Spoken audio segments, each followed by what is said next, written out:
we were hardened soldiers. We had seen a lot of people. We've seen people die. We've seen people wounded and everything. But when we saw that, we could not understand that they would be doing that in that camp. So the first thing that had to be done before we got in there, we had to take out those towers. They had four big towers with machine gunners up on top.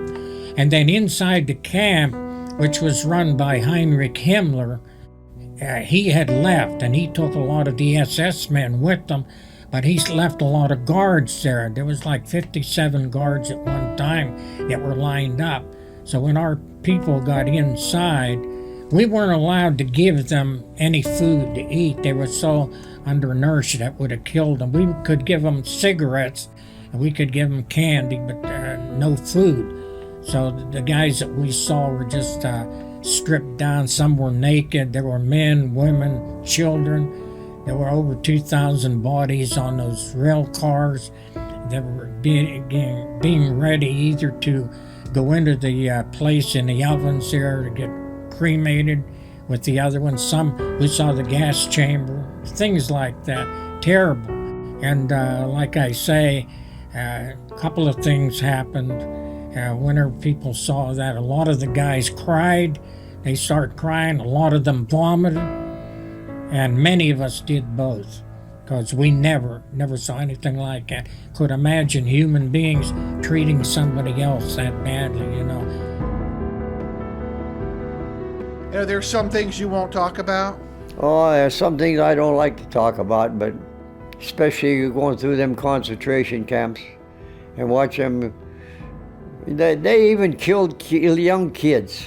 And if you seen them in them ditches, hundreds, they didn't have time to cover them up. Boy, they made you sick.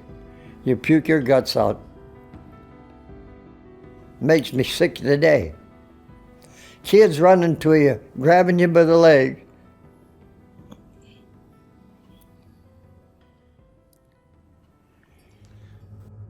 We decided, I was a staff sergeant, and the lieutenant was there, the captain. They said, let's get the people in town to see what they did. They don't believe it.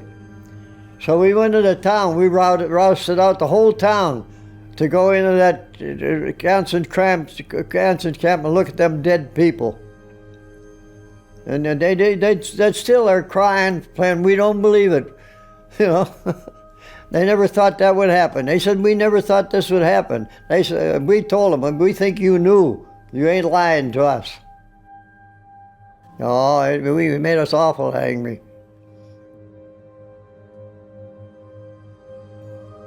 I thought I wasn't going to go anyplace. I wanted to stay there. And, but the danger was so intense. Tell me about leaving. What did your parents say to you? The general mood was that this was just temporary. This cannot prevail forever. No one really believed that this was going to be in that slice of history would be a permanent, gruesome thing.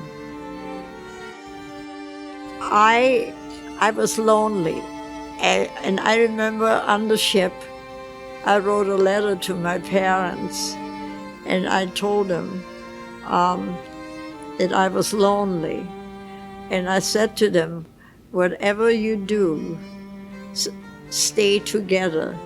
Don't let anyone separate you. At least you have each other. I think the date was 1941. I remember that, does it make sense? Yeah. Yeah.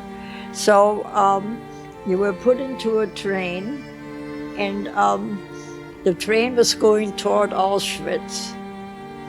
And the train stopped in a Polish small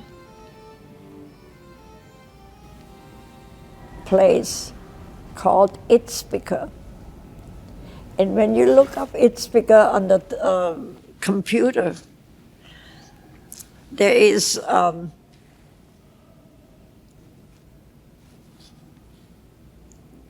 the train where the train move. What is it? Tracks? Train tracks? Tracks. There is there are the train tracks, and a small train hut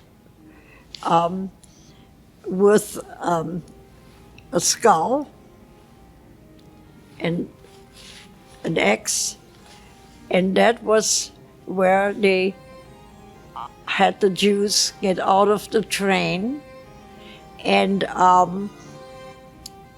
had them build a ditch. They filled the ditch with lime. And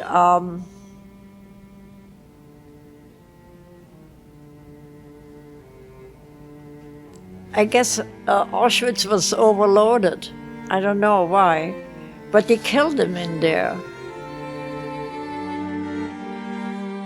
Is that possible? Yes.